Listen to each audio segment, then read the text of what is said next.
Bună! În acest videoclip vă voi prezenta aplicația Atapol și cum puteți utiliza codul CHRCG pentru a obține beneficii suplimentare după instalare.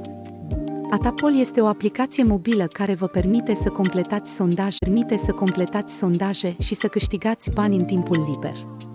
Este ușor de utilizat și oferă numeroase sondaje la care puteți participa. Pentru a începe, trebuie să descărcați și să instalați aplicația Atapol din magazinul de aplicații al dispozitivului device mobil. După instalare, deschideți aplicația și creați un cont nou. După ce ați creat contul, veți fi conectat la ecranul principal al aplicației. Acum, pentru a utiliza codul CHRCG și a obține beneficii suplimentare, apăsați pe butonul meniu din colțul stâng sus al ecranului principal și selectați Introduceți cod promoțional. Introduceți codul CHRCG și apăsați butonul Trimite.